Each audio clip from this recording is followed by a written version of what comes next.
இப்படியே நம்ம எடுத்த நிறைய ஒவ்வொரு வசனமும் அற்புதமான வசனங்கள். இந்த எபேசியர் நிறுவத்தை அப்போ 14 வசனம் பாருங்க. அவருக்கு சொந்தமானவர்கள், அவருக்கு நாம் என்ன செய்யப்படுறோம்? சொந்தமானவர்கள். நமக்கு ஏன் சொந்தம் அப்படி சொல்றோம்ல, ஆனால் மகிமை புகழ்ச்சியை தெரிந்த சரி அச்சாரம் சொல்றார். 14 வசனம் அச்சாரம் சொல்றார். இப்படி பரிசுத்தம் சரி இப்படி நேரம் ஆயிரும். அப்புறம் கடைசி நம்ம எடுத்துக்கொண்டு வாசிப்போம். 19 பிரகாசமான மனக்கண்கள். அப்புறம் சொல்றாரு 2வது யாரை திரும்ப ரிப்பீட் பண்றாரு. நீங்க அக்கிரம பாவம் அரிச்சு போயிருந்தீங்க, உங்களை என்ன செய்ய உயிர்ப்பித்தார். அல்லேலூயா. 4ஆம் வசனத்தில் தேவனுடைய இரக்கத்தில் தேவனோ அவருடைய தேவனுடைய இரக்கத்தை பற்றி பேசினார். முதல் வசனத்தில் முதல் 2 அதிகாரமே ஸ்தோத்திரம், ஆண்டவர் நம்முடைய எப்படி ரட்சித்தாரு. 3 அதிகாரத்தையும் சொல்லப்பட்டிருக்கும். முதல் 3 அதிகாரமும் நம்மளை ஆண்டவர் ரட்சித்ததையும், நம்மளை ஆண்டவர் தெரிந்து கொண்டதையும், நம்ம எப்படி ஆண்டவர் நம்மளுக்குள்ள வச்சிருக்கிறாருங்கிறதையும் காட்டுகிறது. இப்போ 4ஆம் அதிகாரம் சபையை குறித்து வெளிப்படுத்தி காட்டுகிறது. சபையில் விசுவாசிகள் எப்படி இருக்க வேண்டும், குடும்பங்கள் எப்படி இருக்க வேண்டும், ஒரு சபை எப்படிப்பட்டதாக இருக்கணும். 4ஆம் அதிகாரத்திலிருந்து 5, 6 இந்த 2 பகுதியாக பிரிக்கலாம். எபேசியர் நிறுவனத்தை எத்தனை பகுதியாக பிரிக்கலாம்? 2 பகுதி. இப்போ அப்போ இந்த எபேசியர் சபை அப்படிங்கிற எங்கே இருக்கிற அப்போஸ்தலர் அந்த 19ஆம் அதிகாரத்தில் கூட பார்த்தீங்கன்னா எபேசு பட்டணத்துக்கு பவுல் போனார். எபேசியரே பெரிய தியானால் எபேசியர்னு சொல்லி ஒரு பெரிய பட்டணமாக, அது ரோமர்கள் ஆட்சி உள்ள பட்டணம், கிரேக்கர்கள் வாழ்ந்தாங்க. ஒரு பெரிய ஒரு முக்கியமான வணிக சிட்டி, ஒரு பெரிய வணிக சிட்டி. அதில் எபேசி என்கிற ஒரு தியானால், தியானால்னா இங்கிலீஷ் என்னது? தியானாலுக்கு தியானால் கோயில்ப்பா, இங்கிலீஷில் தியானால் டைட்டிஸா பெண் கடவுள். அல்லேலூயா. இப்போ நம்ம சார்லஸ் இங்கிலாந்து இளவரசி கூட ஒரு பெண் டயனான்னு சொல்லி வச்சுருந்தாங்களா, முந்தி இறந்துட்டாங்க. அப்போ தியானாலின் கோயில் மிகவும் பெரிய கோயில்னு சொல்லி எபேசியர் தியானாலே பெரியவன் அப்போஸ்தலர் புஸ்தகத்தில் கற்றுவாங்க பார்த்தீங்களா, அந்த எபேசு பட்டணம் இருந்த இடம் தான். அங்கே போய் பவுல் பெரிய வணிக சிட்டி, பாப்புலேஷன் நிறைந்த ஜனங்கள். 2வது ஒரு புகழ்பெற்ற அந்த இடம், அந்த இடத்துல தான் தேவனுடைய சபை உருவாக்கப்படுகிறது. அல்லேலூயா, ஸ்தோத்திரம், ஆமென், அல்லேலூயா. அதான் அந்த இடத்துல அந்த பெரிய ஒரு பெரிய பட்டணத்தில் அந்த எபேசு பட்டணம் ஒரு ராஜரீக பட்டணம் சொல்லுவாங்களாம். எந்த பட்டணம்? ஏன்னா அந்த ரோமர்கள்லாம் அந்த அரசாட்சி பட்டும் பொழுது 5 பட்டணங்களை ஒரு அந்த குறியீடு, இப்போ அமெரிக்கன்ஸ் அந்த வாஷிங்டன் இப்படிலாம் இருக்குது பார்த்தீங்களா, ஒரு சில நாள் பட்டணங்கள்லாம் ஈஸியாக அந்த என்ன செய்யலாம், அந்த இப்போ ஒரு சலுகை அந்த கரெக்டாக இருப்பாங்களாம் ஒவ்வொரு காரியத்திலும். அதெல்லாம் ரொம்ப சட்டங்கள் இருக்காதான், ஏன்னா அந்த ரிச் பீப்புள் கரெக்டாக இருப்பாங்க அப்படின்னு. அல்லேலூயா, ஸ்தோத்திரம். மற்ற ஒரு மோசமான சிட்டிலாம் இருக்குன்னு சொல்லுவாங்க, மோசமான சிட்டி தான் சொல்லுவாங்களே, அந்த மாதிரி கிடையாது. இது ரிச் பீப்புள் உள்ள இடம், வணிக சிட்டி உள்ள இடம், நல்ல மதிப்புக்கு உள்ள ஒரு இடங்கள். ஸ்தோத்திரம். இப்படிப்பட்ட இடத்துல தான் தேவனுடைய சபை அங்கே உருவாக்கப்படுகிறது. அந்த தேவனுடைய சபைக்கு எழுதுகிறார் பவுல். அல்லேலூயா, ஸ்தோத்திரம். சரி, இதை நான் விவரித்து ரொம்ப லேட் ஆயிரும். அப்போ நம்ம இதெல்லாம் ஏன் கற்றுக்கிடணும்? ஒரு சபைங்கிறது எபேசியர் சபை அப்படின்னா எங்கே இருந்தது? அப்போ எபேசியர் அந்த நீங்கள் எடுத்து கொண்டு பாருங்களேன். அப்போஸ்தலர் 19ஆம் அதிகாரத்தில் எடுத்துக்கிட்டு நம்ம வாசிக்கலாம். அதில் எபேசியிலே பெரியவர்னு சொல்லி கற்றுவாங்க. ஸ்தோத்திரம். அந்த எபேசு பட்டணத்துக்கு வந்தான் அப்படின்னு. அப்போலோ என்பவன் கொரிந்து பட்டணத்திலே வாசிங்க இருக்கையில் பவுல் மேடான தேசங்கள் வழியாக எபேசுக்கு வந்தான். பார்த்தீங்களா, ஸ்தோத்திரம். அப்போ எபேசுக்கு வர்றான். எபேசுங்கிற ஒரு பெரிய பட்டணம். அங்கே நீங்கள் விசுவாசிகளான போது அங்கே பரிசுத்த ஆவியானவரை பற்றி சொல்கிறாரு. இங்கே பாருங்கள், நீங்கள் அது 24ஆம் வசனம். அதே எபேசு எப்படி என்றால், தேமேத்திரிய என்னும் பேர் கொண்ட ஒரு தட்டான் தியானாலின் கோவிலைப் போல கோவில்களை செய்து தொழிலாளிகளுக்கு மிகுந்த ஆதாயம் வருவித்து கொண்டிருந்தான். அங்கே ஃபுல்லாக என்ன செய்ய தியானால் அப்படின்னு சொல்லி எழுதப்பட்டிருக்கு. இங்கிலீஷில் கொஞ்சம் வித்தியாசமாக இருக்கும் பாருங்கள். அப்போ அந்த பெரிய ஒரு கோயில் இருந்துச்சான். ஆசியா முழுமைக்கும் பாருங்கள். இப்போ 27 வசனம். நம்முடைய தொழில் அற்றுப்போகும்படியாக அபாயம் நேரிட்டிருக்குமா, மகாதேவியாக தியானாளுடைய கோவில் எண்ணமற்று போகிறபடிக்கும் ஆசியா முழுமைக்கும் பூச்சகம் செவிக்கும் அவளுடைய மகத்துவம் மலிந்து போகிறது ஏதுவாக இருக்கிறது. அப்போ அப்படிப்பட்ட ஒரு பெரிய ஒரு கோயில், பெரிய ஒரு பெண் தெய்வத்தை வச்சு வழிபடுகிற ஒரு கோயில். 28ஆம் வசனம். அவர் அதை கேட்டு கோபத்தை நிறைந்த எபேசியருடைய தியானாலே பெரியவள் என்று சத்தமிட்டார்கள். அங்கே பாருங்கள், அப்படிப்பட்ட ஒரு பெரிய ஒரு விக்கிரகங்கள் நிறைந்த ஒரு சிட்டி தான். ஆனால் அங்கே போய் பவுல் தன்னுடைய ஊழியத்தை செய்கிறார். அங்கே ஒரு சபை உருவாகுது. அந்த சபைக்கு எழுதப்பட்டது தான் எபேசியர் நிருபம். இப்போ விருநகர் சபைக்கு எழுதப்பட்ட விருது சபைக்கு எழுதப்பட்ட நிறுவம் அப்படின்னு சொல்லி போட்டால் விருந்தினர் இருக்கிற சபைக்கு. அல்லேலூயா, புரியுதா உங்களுக்கு? அப்போ இப்படிப்பட்ட ஒரு இடத்துல தான் கட்டப்படுகிறது. ஸ்தோத்திரம். அப்போ 34ஆம் வசனம் பாருங்கள். யூதன் என்று அவர்கள் அறிந்து போது எபேசியருடைய தியானாலே பெரியவள் என்று எல்லாரும் ஏகமாய். அப்போ எபேசியரிலே பெரியவள். அப்போ எபேசு பட்டணத்தில் உள்ள சபைக்கு அங்கே ஒரு சபை உருவாயிருச்சு. அந்த சபைக்கு பவுல் எழுதுறாரு, கடிதம் எழுதுறாரு. அல்லேலூயா. அப்போ அந்த பட்டணத்துக்குள்ளே போகிறதே ஒரு பெரிய காரியம். போன பிறகு அங்கே சபை உருவான பிறகு அங்கே சபைக்கு எழுத வேண்டிய ஒரு கடிதம். அந்த சபையை ஒற்றுமைப்படுத்துகிறார்.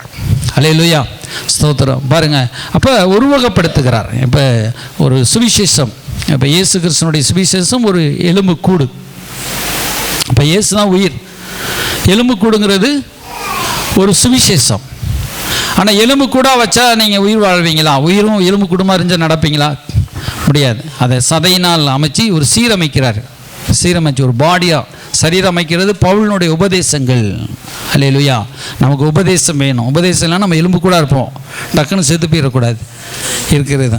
அப்போ அந்த ஒரு சபை இப்போ சுவிசேஷம் சொல்லி ஒரு சபையாக உருவாக்குறது இப்போ நிருபங்கள். அந்த நிருபங்கள் சுவிசேஷ புஸ்தகங்கள் 4, அதுக்கப்புறம் நிருபங்கள் அப்போஸ்தலர் நடவடிக்கைகள் ஊழியம் செஞ்சு சபை உருவாகுது. அடுத்து நிருபங்கள் தோன்றுது. அடுத்து வெளிப்படுத்த விசேஷத்தில் இயேசு வர்றாரு. இதோடு முடியுது இல்லையா? பாதாள நரகம், அப்புறம் நீதி ஜீவன் பரவாயில்ல, அதோடு முடிஞ்சிடுது. புரியுதா உங்களுக்கு? பைபிளே புதிய டெஸ்டமெண்ட், நியூ டெஸ்டமெண்ட் முடியுது. அல்லேலூயா. சரி, இப்போ வந்துட்டு இப்போ எடுத்துக்கொண்டு பார்ப்போம். இப்போ எபேசியர் சபைக்கு வரோம். இப்போ இந்த எபேசு சபைக்கு இல்லை அந்த ஒரு தெளிவை ஆவியானவர் அங்கே கட்டளையிடுகிறார். இது அங்கே சொல்கிறாரு, புறஜாதிகள் இருந்து அந்த சபை என்ன சபை? புறஜாதிகள் இருக்கிற சபை. அங்கே யூதர்களும் இருக்கிறாங்க. யூதர்கள் கலாட்டா பண்ணுறாங்க. ஏன்னா யூதர்கள் உலகமங்கு சிதறி போயிருக்கிறாங்க. சரி, ஸ்தோத்திரம். இப்போ அந்த சபைக்கு பவுல் எழுதும்பொழுது சொல்கிறாரு, உங்களை கிறிஸ்து உன்னதங்களில் உட்கார வச்சிட்டாரு அப்படின்னு எழுதுறாரு. எங்கே உட்கார வச்சிட்டாரு? அதுண்டி அவன் எதை வழிபட்டிருந்தான்? தியானாலே பெரியவன் என்று வழிபட்டிருந்தவனை இப்போ யூதருக்கு சமணமாக்கி அவன் எங்கே கொண்டு வந்து வச்சுட்டாரு? அந்த இஸ்ரவேலரோடு வந்து உட்கார வச்சுட்டார். அல்லேலூயா, ஸ்தோத்திரம். இப்போ ஏன் அந்த எபேசியர் பட்டணம், எபூசு பட்டணம் அப்படின்னா அந்த ஆசியா கண்டத்தில் இருக்கிற பட்டணம். இப்போ இயேசு கிறிஸ்து பிறந்த நாடு எந்த நாடு? ஆசியா கண்டம். எந்த கண்டம்? உலகத்தில் எத்தனை கண்டம் இருக்குது? 7 கண்டம். பரவாயில்லப்பா, 7 கண்டமா? 7 கண்டம் இருக்குது. 7 கண்டத்தை தாண்டி போயிட்டு இருக்கிறச்சு. சூத்திரம். பாஸ்டர் எங்கள் வீட்டில் இருக்கிற கண்டத்தையே பார்க்க முடியல பாஸ்டர். 2 கண்டம் இருக்குது, 4 கண்டம் இருக்குது, 5 கண்டத்தையே இப்போ பார்க்க முடியல இல்லையா? ஸ்தோத்திரம். ஒவ்வொரு கண்டத்தையும் தாண்டி போய் சில சொல்லுவாங்க. ஸ்தோத்திரம். சரி, இப்போ அதே இப்போ 5 கண்டம் உலகத்தில் இருக்குது. எத்தனை கண்டம்? ஆசியா கண்டம், அட்லாண்டிக் கண்டம், ஆப்பிரிக்கா கண்டம், அப்புறம் அமெரிக்கா கண்டம், சில ஒரு 5 கண்டங்கள் இருக்குது. அல்லேலூயா, ஸ்தோத்திரம். அப்போ இந்த 5 கண்டம் அதாவது தனித்தனியாக கண்டங்களாக பிரிச்சிருக்காங்க. இப்போ ஆசியா கண்டத்தில் நம்ம என்ன செய்யிருக்கிறோம்? அல்லேலூயா, அதான் ஆசியா முழுமைக்கும். அல்லேலூயா, சரி, ஸ்தோத்திரம். இப்போ அந்த ஆசியா கண்டத்தில் இருக்கிற அவங்க என்ன செய்தாங்க? அவங்க சுவிசேஷம் மூலம் பரவி வரையும் பொழுது அங்கே பவுல் அங்கே ஒரு சபையை கட்டி எழுப்புகிறார். அந்த சபைக்கு பவுல் எழுதுகிற எப்படி சபை இருக்கணும், எப்படி மக்கள் இருக்குன்னு எழுதுகிறார். அல்லேலூயா, ஸ்தோத்திரம். இதில் வந்து அவங்களுக்குள்ள யூதர்கள் பக்கத்தில் தான் நாடு இருக்குது, அந்த இஸ்ரேல் நாடு. அப்போ யூத கிறிஸ்தவர்கள் வர்றாங்க. இவங்களுக்கு என்னென்ன தகுதிங்க காட்டுறாரு. இப்போ வந்து ஒரு கிறிஸ்டியானிட்டிக்குள்ளே நம்ம வந்துட்டோம். இப்போ கிறிஸ்டியானிட்டிக்குள்ளே வந்துட்டோம்னா அதில் ஒரு குளறுபடி இருக்கக்கூடாது. புரியுது உங்களுக்கு? முழுவதும் ஒரு தெளிவை நீங்கள் பெற்றுக்கொள்ளணும். கிறிஸ்துக்குள்ளே வந்துட்டீங்க இல்லையா? முழுமையாக தெளிவாக புரிஞ்சுக்கொள்ளணும். அறகுறையாக இருந்தீங்கன்னா நீங்கள் அறகுறையாகவே இருப்பீங்க. இப்போ வந்து கடவுள் தேற்றுவார், ஆற்றுவார், இது வந்து யாருமே இருந்தாலும் சொல்லிட்டு போயிடுவாங்க. எந்த ஊழியக்காரன் இருந்தாலும் சொல்லிட்டு போயிடுவாங்க. ஆனால் ஒரு மெய்ப்பர் என்ன செய்யணும்? ஒரு நிருபங்களை உங்களுக்கு எடுத்து சொல்லணும். அல்லேலூயா, அந்த நிருபத்தை நீங்கள் கற்றுக்கொள்கிறது தான் ரொம்ப முக்கியம். அல்லேலூயா, நீ கலக்கமடைய மாட்டாய், வேதனை தாய் போல தேற்றுவதெல்லாம் ஆரம்ப சுவிசேஷங்கள். நமக்கு ஒரு தீர்க்க தரிசனங்கள் இதெல்லாம் நமக்கு வேணும். ஆனால் வந்து போதனைகள் எப்பவுமே நம்மளை பலப்படுத்தி ஸ்ட்ராங்காக நிற்க பண்ணும். அல்லேலூயா, மரத்தினுடைய அடிவேர்கள் மாதிரி. அல்லேலூயா, அடிவேர் நல்லா இருந்தால் தான் மேலே கனி வரும். அல்லேலூயா. அப்போ இதெல்லாம் அறிஞ்சுக்கணும். இதெல்லாம் ஏன் அறிகிறோம்? அப்போ ஆண்டவர் என்ன சொல்கிறாருன்னா, உன்னை உன்னதத்திலே கொண்டு போய் வைக்கிறேன்னு சொல்கிறார். அதில் எபேசியர் 2:7 என்ன சொல்றாரு? உன்னதங்களில் உட்காரும்படி செய்தார். அல்ல, அவருடைய அன்பினால் நம்ம உன்னதங்கள் உட்கார வச்சிருக்கிறாரு. சரி, இது ஒன்று. இன்னொரு முக்கிய அடுத்த 2வது அதிகாரத்தை என்ன சொல்றாரு? நீங்கள் மரிச்சு போயிருந்தீங்க, தூரமாக இருந்தீங்க, இப்போ என்ன செய்ய பக்கத்தில் வந்துட்டீங்கன்னு சொல்றாரு. யாருக்கு பக்கத்தில் வந்துட்டீங்க? இயேசு கிறிஸ்து பக்கம். அடுத்து யார் பக்கத்தில் வந்துட்டோம்? இப்போ நான் உங்கள் பக்கத்தில் வந்துட்டேன், நீங்கள் எங்கள் பக்கத்தில் வந்துட்டீங்க. இப்போ யார் பக்கத்தில் வந்துட்டோம்? பார்த்தீங்களா? மறந்துட்டீங்க. பார்த்தீங்களா? போன வாரம் கொடுத்த செய்தியே மறந்து போச்சு. யார் பக்கத்தில்? இயேசுநாதர் பக்கத்தில் வந்துட்டீங்க. அடுத்து இன்னொரு பக்கத்தில் யார் பக்கத்தில் வந்திருக்கீங்க? சபியமானீர்கள். இஸ்ரவேலரோடு கூட சபியமாயிட்டீங்க. அல்லேலூயா, ஸ்தோத்திரம். அப்போ நச்சுன்னு சொல்ல வேண்டாமா? அதான் 4 தடவை உங்களுக்கு செய்தி கொடுத்துருக்கேன், 4 தடவை எபேசியர் நிருபத்தை எடுத்திருக்கேன், இன்னும் புரிய மாட்டேது. இஸ்ரவேலர்கள் யார்? பாவிக்குரிய இஸ்ரவேலர்கள். தாவீது, யோசேப்பு, ஆபிரகாமுடைய சந்ததி. நம்ம வந்து ஆவிக்குரிய இஸ்ரவேலரா இல்லையா? இஸ்ரவேலரை அழிக்க முடியுமா? அழிக்க முடியாதா? ஒரு இஸ்ரவேலன் வந்து இந்த உலகத்தில் எல்லா மக்களுக்கும் சமம். அப்படிப்பட்டது ஒரு ரட்சிக்கப்பட்ட யூதன். நம்ம வந்து ரட்சிக்கப்பட்ட இஸ்ரவேலர்கள். அல்லேலூயா. அதனால் நம்ம இஸ்ரவேலருங்கிறது வந்து தேவனால் பிறப்பிக்கப்பட்ட அவங்க தான் தேவனுடைய பிள்ளைகள். அல்லேலூயா. நம்ம 2வதாக மாறி இருக்கிறோம். ஆபிரகாமுடைய சந்ததியிலிருந்து ஆண்டவர் வாக்குத்தத்தம் பண்ணின இஸ்ரவேலுடைய உண்மையான சந்ததி. தேவனுடைய மக்கள் யாரு? தேவனுடைய கண்ணோட்டத்தில் இருந்த மக்கள் யாரு? இஸ்ரவேலர். அவங்களோடு சேர்த்து கொண்டு வந்துட்டார். ஏசார் பக்கத்தில் மட்டும், பிதா பக்கத்தில் மட்டும் நம்ம வரல. நம்ம யாரோடு வந்துட்டோம்? இஸ்ரவேலரோடு வந்துட்டோம். இப்போ இஸ்ரவேலரை நம்மளையும் எப்படி ஆக்குறாரு? சமமாக்குறாரு, ஒன்றாய்க்கிறார் இல்லையா? சொன்ன ஒரே சரீரமாக்கி. அல்லேலூயா சொல்றாருல. அந்த 2வது அதிகாரத்தை எடுத்து பாருங்க. சோத்திரம். அன்றியும் அந்த 18வது வசனம் சொல்றாருல, அந்தப்படி நாம் இருதயத்தாரையும் ஒரே ஆவியினாலே பிதாவினிடத்தை சேரும் ஸ்லாக்கியத்தை அவர் மூலமாய் பெற்றுக்கிறோம். இப்போ நீங்கள் 10 தடவை பைபிள் படிக்கிறீங்க. இரு வீட்டார், அப்போ இருதரத்தார் அப்படின்னா என்ன? எந்த தரத்தார்னு புரியணும்ல. பைபிள் படிக்கிறீங்க, பைபிள் படிக்கிறது புரியணும்ல. அதை யார் சொல்லி தரணும்? நான் தானே சொல்லித்தரணும். அல்லேலூயா. நீங்கள் எனக்கு தானே தசமாக கொடுக்குறீங்க, நான் தான் சொல்லி தரணும். அப்போ சொல்லித்தரணும். பாருங்கள், இருதரத்தார்னா ஒன்று ஆண்டவர் விட்டு நம்ம தூரமாக இருந்தோம், ஆண்டவர்கிட்ட பக்கத்தில் பிதாவிட்ட சேர்த்துட்டாரு. 2வது இஸ்ரவேலர் ஆசீர்வதிக்கப்பட்ட ஜனங்கள், அவங்களுக்கு நம்ம தூரமாக இருந்தோம். வாக்குத்தத்தம் பண்ணப்பட்ட ஜனங்கள். இயேசு அவர்களுடைய தேவன். ஆனால் அவர்களோடு கூட நம்மையும் கனெக்ட் பண்ணுறார். இப்போ இரத்தத்தால் கழுவி அவர்களோடு சேர்க்கிறார். அல்லேலூயா. வாக்குத்தத்தத்தின் பிள்ளைகளாக சுதந்திரலாம் ஆக்குறார். இப்போ தேவனுக்கு வந்து இப்போ இஸ்ரவேலர் இவன் அவன் அப்படின்னு சொல்லி வித்தியாசம் பார்க்க தெரியக்கூடாது. இப்போ ஆண்டவர் சபைக்கு வரீங்க, இந்த மக்கள் அந்த மக்கள் வித்தியாசம் பார்க்கக்கூடாதுல்ல. அதே போல் தேவனுக்கும் இப்போ புறஜாதியான் இஸ்ரவேலன் இவன் அவன் சொல்லி வித்தியாசம் பார்க்கக்கூடாது. அதனால தான் ஒரே ரத்தத்தால் கழுவுறார். ஒரு புதிய உடன்படிக்கைக்குள்ளாக கொண்டு வர்றாரு. எப்படி வர்றாரு? ரத்தத்தால் யூதர்களையும் கொண்டு வர, யூதனையும் பார்க்குறா. நீ ரத்தத்தால் கழுவப்பட்டு வரணும், புறஜாதியான ரத்தத்தால் கழுவப்பட்டு வரணும். இப்போ புறஜாதிய மேலே ஆவி விட்டு அவன் மேலே ஆவி விட்டு 2 பேரும் ஒன்றாக்கி தேவனுக்கு உகந்ததாக மாட்டார். ஒரு அலையில சொல்லும். அல்லேலூயா, அல்லேலூயா, ஸ்தோத்திரம், ஆமென், அல்லேலூயா. இப்போ செங்கல் அப்புறம் என்ன செய்யப்படுறது? சாந்து 2ஐயும் சேர்த்து கட்டி வீடு கட்டி என்ன செய்யறான்? வைக்கிறாங்க. அல்லேலூயா. அதே போல் நம்மளை ஆண்டவர் ஒன்றாக்கி சரிசமமாக்குகிறார். அல்லேலூயா, ஸ்தோத்திரம்னா தேவனுடைய பார்வையில் அவங்க இஸ்ரவேலரை மட்டும் தேவன் விசேஷமாக பார்த்து அந்த வழியில் இயேசு பிறக்கிறதுக்காக தெரிந்து கொண்டார் அந்த சந்ததியை. இப்போ நம்மளையும் இப்போ வந்து தெரிந்து கொள்ளப்பட்ட சந்ததியாக மாற்றுறார். சரி, ஸ்தோத்திரம். இப்போ 3ஆம் அதிகாரத்தை எடுத்து பாருங்கள். அதில் சொல்கிறார் பாருங்கள். இதை காணாமல், இது நிமித்தம் பவுலாகி நான் புறஜாதியாராக உங்கள் பொருட்டு கிறிஸ்து கட்டுண்டவனாக இருக்கிறேன். உங்களுக்காக எனக்கு அளிக்கப்பட்ட நியமமும் என்னதென்று கேட்டிருப்பீர்களே. ஒரு நியமம் என்று சொல்கிறார். நியமம்னா என்னது? நியமம்னா ஒரு ஒழுங்கு, ஆர்டினேஷன் அப்படின்னு சொல்லப்பட்டிருக்க. ஒரு ஆர்டர், இப்படி தான் இருக்கணும் அப்படின்னு சொல்லப்பட்டிருக்கிறத ஒரு நியமம் சொல்கிறார். அல்லேலூயா, ஸ்தோத்திரம். அப்போ ஒரு கட்டளைக்குள்ளே, ஒரு நியமத்துக்குள்ளே பிதாவாகிய தேவன் நம்ம எல்லாத்தையும் கொண்டு வந்து வைக்கிறார். ஒரு நியமம். இப்படி ஒரு சர்ச்சி, ஒரு தேவனுடைய மக்கள், தேவனுடைய ஊழியம், தேவனுடைய சபைங்கிற ஒரு நியமத்தில் கொண்டு வைக்கிறார். ஒரு ஆர்டரில் கொண்டு வர்றாரு சபையை. எப்படியில் கொண்டு வர்றாரு? இப்போ நம்ம வந்து பாடல் வேலை, ஆராதனை வேலை, காணிக்க அப்புறம் தசம்பாகம், அப்புறம் வந்து என்ன செய்யப்பட்டிருக்கிறது, தேவனுடைய ஊழியம், தேவனுடைய ஜெபம், எல்லாத்தையும் ஒரு ஆர்டரில் கொண்டு வரார், நியமத்தில் கொண்டு வரார். ஒன்றை செஞ்சுட்டு ஒன்றை செய்யாமல் இருக்க முடியாது. புரியுதா உங்களுக்கு? நான் ரூபா மட்டும் காணிக்க மட்டும் கொடுக்குறேங்க, சர்ச்சைக்கெல்லாம் வரமாட்டேங்க அப்படின்னு ஏற்றுக்கொள்ள மாட்டார். புரியுதா உங்களுக்கு? அப்போ இது அதான் சொல்கிறார் ஆண்டவர், நீ தசம்பாகத்தை நீ செலுத்தணும், அன்பையும் இரக்கத்தை விட்டுவிடாதுன்னு சொல்கிறாரு. இல்லையா? அன்பையும் இரக்கத்தையும் காமிச்சிட்டு தசம்பாகத்தை நிறுத்திடாதுன்னு சொல்லிடுறாரு. பிஎம் பாஸ்டர் அதுக்குள்ளே போனீங்க சொல்கிறதுக்கா? ஆர்டரில் எல்லாம் வரணும். இல்லையா? பாட்டு வேலைக்கு வரணும், ஆராதனைக்கு இறங்கினா தான் பிரச்சனை இறங்கும். செய்தி வேலைக்கு மட்டும் இறங்கினா வந்து அது பாதியிலே நிற்கும். அது அவ்வளோதான் அதுக்குரிய அபிஷேகம். புரியுதா உங்களுக்கு?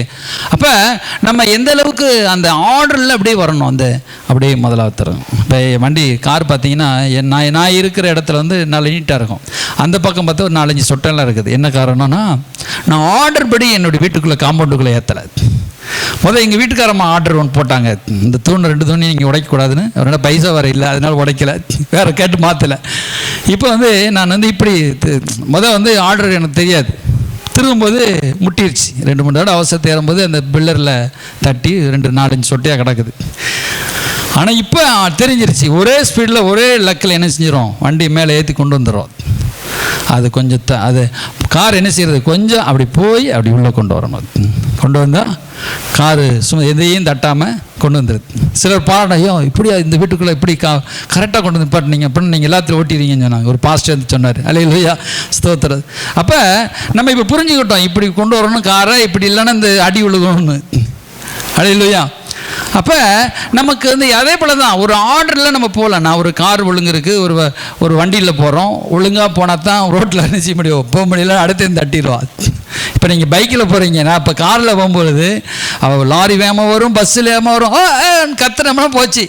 நம்ம எந்த ஸ்பீடில் போகிறோம், அவன் அடுத்த ஸ்பீடில் வருவான். நம்ம இப்படி வளவும் தெரியும், அதனால் அவனும் கரெக்டாக கொண்டு வருவான். அதனால் அவனுக்கு அண்டர்ஸ்டாண்ட் இருக்கும். பேசலை செய்யலை, ஆனால் அண்டர்ஸ்டாண்ட் இருக்குது. இப்போ லைட்டை போட்டால் அவன் வழி கொடுப்பான், அவனுக்கு மூளை செட் ஆகிடும். நம்ம லைட்டை போடுறோம், நம்ம வழி கொடுக்கணும், நம்மளும் வழி கொடுக்கணும். அப்போ ஒரு ஆர்டரில் போயிட்டு இருக்குது கார் எல்லாமே. அதுக்கு மீறி குடிச்சவன் வச்சவன் தான் இது செய்வான். புரியுதா உங்களுக்கு? நம்ம ஆர்டர் படி, ஒரு நியமத்தின்படி நம்ம வாழலைன்னா இயேசுக்குரிய ஆசீர்வாதத்தை பெற்றுக்கொள்ள முடியாது. ஆர்டர் படி நம்ம கற்றுக்கொள்ளலைன்னா அந்த கிருபையை நம்ம ஆண்டருக்குள்ளே நம்ம ஆசீர்வாதத்தை பெற்றுக்கொள்ள முடியாது. அல்லேலூயா, ஸ்தோத்திரம். இப்போ ஒரு ஆர்டர் எல்லாத்துலேயும் சரி, நியமம். சரி, என்ன நியமம்னா ஆண்டவர் சொல்கிறார், ஒரு ரகசியம் என்று சொல்கிறாரு. பாருங்கள் 5ஆம் வசனம், அதை நீங்கள் வாசிக்கையில் கிறிஸ்துவின் ரகசியத்தை குறித்து எனக்கு அறிவை அறிந்து கொள்ளலாம். இப்போ ஆர்டர் படி நியமிக்கிறார். எப்படி ஆர்டர் படி? ஒரு ரகசியம் என்று சொல்கிறார். என்ன ஆர்டர்? 3ஆம் வசனம் சொல்கிறார் பாரு, அதை என்னவெனில் புறஜாதிகள் சுவிசேஷத்தினாலே உடன் சுதந்திரருமாய் ஒரே சரீரத்துக்குள்ளானவருமாய் வாக்குத்துடன் பங்காளியுமாய் இருக்கிறார் என்கிற இந்த ரகசியத்தை, அல்லேலூயா, ஸ்தோத்திரம், அங்கே ஒரு ரகசியத்தை வெளிப்படுத்துகிறார். இது வந்து வாக்குத்தத்த செய்தி காட்டிலும் முக்கியமான செய்தி. என்ன ஒரு ஆர்டருக்குள்ளே கொண்டு வராரு.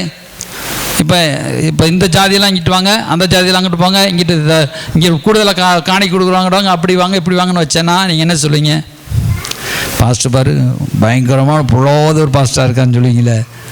ஆனால் இங்கே சபைக்குள்ள வர்றீங்க, இப்போ என் பிள்ளைகனாலும் சரி, வம்சீகமாக பிறந்த பிள்ளைகளாலும் சரி, மற்ற பிள்ளை எல்லாத்தையும் நான் ஒன்று போல் நினைக்கணும்.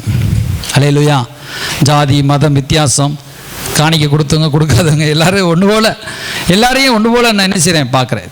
அது நீங்கள் ரிசீவ் பண்ணுற பற்றி உங்களுக்கு ஆசீர்வாதம் வரும், நீங்கள் ஆண்டருக்கு செய்கிறத பொறுத்து உங்களுக்கு ஆசை. ஆனால் இங்கே வரும்போது ஆர்டர் படி எல்லோரும் ஒழுங்காக உட்காடுறீங்க, எல்லோரும் கவனமாக கேட்குறீங்க. புரியுதா உங்களுக்கு? அதே போல் கடவுள் என்ன செய்கிறேன்னா, இப்போ ஆபிரகாமினுடைய சந்ததி அவன் ரட்சிக்கப்பட்டு 1000 தலைமுறைக்கு ஆசீர்வாதத்தை பெற்று உட்காந்துருக்கான். இப்போ புறஜாதி ரத்தத்தால் கழுவப்பட்டு வந்து உட்கார்ந்துருக்கிறான். இப்போ கடவுள் பார்க்குறாரு. இப்போ ஈக்குவலாக பார்க்கும்போது அவன் வந்து விலையேறப்பட்ட சந்ததியிலேருந்து வந்தவன், இவன் வந்து ரத்தத்தை புறஜாதியிலேருந்து வந்தவன். அப்போ ஆர்டர் என்ன செய்கிறான்னா, இப்போ 2 பேர்த்தையும் கடவுள் பார்க்கும்போது ஒன்று போல் பார்க்கணும். அப்போ எப்படி கொண்டாடுறாருன்னா, அதை 2 பேர்த்தையும் இணைக்கணும். அதான் அவருடைய ரத்தம். இயேசுவின் ரத்தத்தால் கழுவு, இங்கிட்டையும் கழுவுறாரு, அங்கிட்டும் கழுவுறாரு. கழுவி ஒரே ரத்தத்தால் என்ன செய்யப்பட்டிருக்கிறான்னா, சுவிசேஷத்தினாலே இயேசு ஒரு பொதுவாக இயேசு மத்தியஸ்தராக கொண்டு வர்றாரு. யாரை கொண்டு வர்றாரு? இப்போ யூதர்கள் வந்தாலும் நீ இயேசு ஏற்றுக்கொள்ளணும்பா அப்படின்னு சொல்கிறார். ஒரே வாசல். அல்லேலூயா. இதுக்குள்ளே வந்தால் நீ புறஜாதியாக இருந்தாலும் இந்த இயேசுக்குள்ளே வா. 2 பேருமே வந்தால் தான் இவன் விசுவாசி வரானோ அவர்கள் எல்லாரும் ஒரே சுதந்திரராக இருக்கிறார்கள். அல்லேலூயா. சுதந்திரர், உடன் சுதந்திரருமாய். பாருங்க, சுவிசேஷத்தினாலே உடன் சுதந்திரருமாய். உடன் சுதந்திரமாக என்ன செய்யப்பட்டிருக்கிறது? உடன் பிள்ளைகள், உடன் கூட இருக்கிற என்ன செய்யப்பட்டிருக்கிறது? சுதந்திரவாளிகள் என்று சொல்கிறோம்ல, சுதந்திரர்கள். இவர்களும் என்னுடைய சுதந்திரங்கள், என்னுடைய பிள்ளைகள் என்று சொல்கிறோம்ல. சொல்லப்போனால் அந்த பிள்ளைகள் ஆக்குறார், உடன் சுதந்திரராக ஆக்குறார். அல்லேலூயா. அவர் அல்லேலூயா சொல்லுங்க. அல்லேலூயா. நான் போன வாரம் சொன்னேன்ல, வாக்கு தத்தங்கள் அவருடையவர்கள். ஆசீர்வதிக்கப்பட்ட ஜனம்.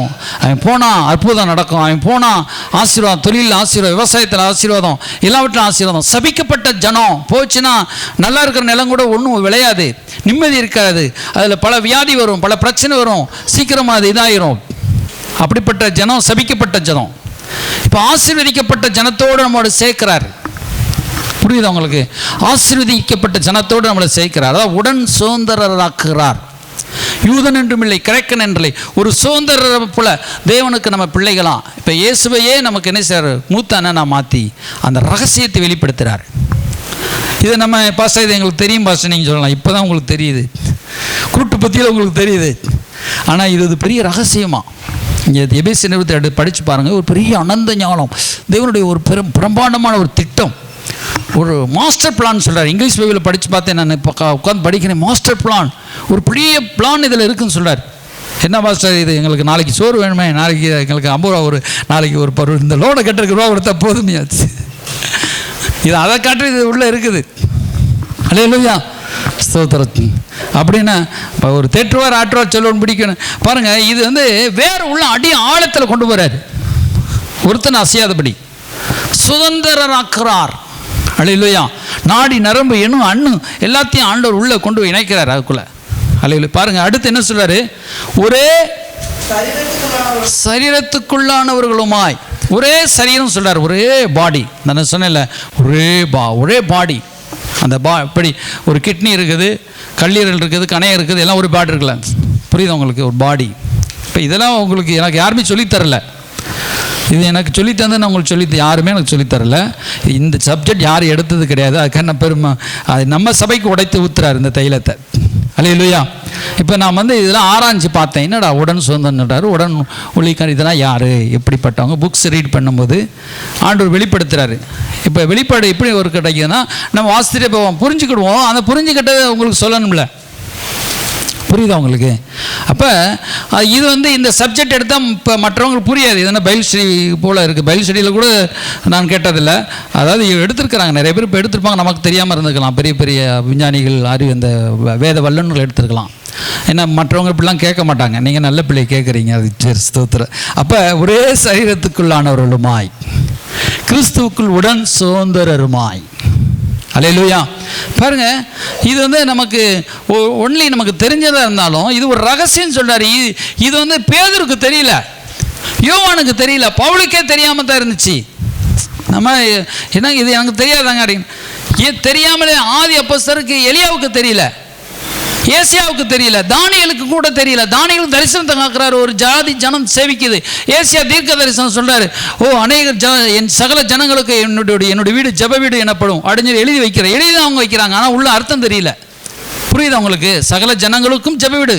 அப்போ ஜெப வீட்டுக்குள்ள அந்நியன் ஒருவன் இதுக்குள்ளே வரக்கூடாது, எதுக்குள்ளே ஜெப ஆலயத்துக்குள்ளே வர முடியாது.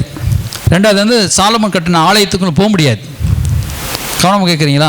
அதனால தான் சொல்கிறாரு, அவங்க எழுதி தான் வச்சாங்க. எலியாவுக்கு தெரியல, எலிசாவுக்கு தெரியல, ஏன் பேதுருக்கே தெரியல, அப்புறம் பவுலுக்கும் தெரியல. அப்புறம் பவுல் ஆராய்ச்சி பண்ணுறார். என்ன அப்போ பவுலுக்கு ஒரு ரகசியத்தை கடவுள் வெளிப்படுத்துகிறார். அப்படி வானம் திறக்கப்பட்டு, அதான் சொல்கிறார்ல, நான் என்ன செய்ய அப்போஸ்தலரிடத்தில் போகாமல் அரபி தேசத்தில் இருந்தேன். அங்கே போய் தியானம் எடுக்கிறார். அங்கே ஜெபிக்கும் பொழுது தான் கடவுள் அங்கே புறஜாதிகள் மனம் திரும்ப தரிசனத்தில் காட்டுறார். முதல் கொர்நேலி காட்டுறார், இது பேதுருக்கு காட்டுறார். பேதுருவால் அண்டர்ஸ்டாண்ட் பண்ண முடியல. ஆண்டவர் என்ன அசுத்தமான மிருகங்களை எப்படி சாப்பிட முடியும்? இல்லைப்பா, தேவன் சுத்தமாக்கிட்டாரு, இப்போ 3 பேர் வருவாங்க, நீங்கள் அவங்க கூட போ, அந்த இத்தாலி பட்டணத்துக்கு போய் அங்கே கொர்நேலிங்கிறவனுக்கு ஞானஸ்தானம் கொடு, இந்த மாதிரி சுவிஸ் சொல்லுன்னு சொல்கிறாரு. அவர் அந்த வேலையை முடிச்சுட்டு வந்தார், அவன் மட்டும் சொல்லி முடிச்சுட்டு வந்தார். ஆனால் திரும்ப பவுல் போய் தேவ சமூகத்தில் காத்திருக்கும் பொழுது தான் ஓப்பன் ஆகுது. அப்படியே ஓப்பன் ஆகி அந்த சப்ஜெக்ட் இங்கே அப்போஸ்தலர் 15 அதிகாரத்தை எடுக்கிறார் பாருங்கள். அப்போஸ்தலர் 15 அதிகாரத்தை அங்கே புறஜாதிகள் மனம் திரும்புகிறாங்க, அபிஷேகம் படுறாங்க, அந்நிய பாஷை பேசுகிறாங்க, என்ன காரணம் அப்படின்னு சொல்லி தான் யாக்கோபு இப்போ அங்கே தான் அங்கே தைலத்தை உடச்சு ஊத்துறாரு அங்கே ஆவியானவர். பாருங்கள், ஸ்தோத்திரம். சில யூதேயாவில் வந்து நீங்கள் மோசேயினுடைய முறைமையின்படியே விருத்தன சேதனம் அடையப்பட்டால் ரட்சிக்கப்பட மாட்டீர்கள் என்று சகோதரர் போதகம் பண்ணினார். அதனாலே அவர்கள் பவுல் பர்னபா என்பவர்களுக்கு வாக்குவாதம் தர்க்கெல்லாம் உண்டாயிருச்சு. அப்புறம் போய் பாருங்க, ஸ்தோத்திரம். இங்கே வந்து புறஜாதிகள் எப்படி மனம் திரும்புறாங்க அப்படிங்கிறத காட்டுறாரு. ஸ்தோத்திரம். தர்க்கம் உண்டாகி 14 வசனத்தை வாசித்து பாருங்க.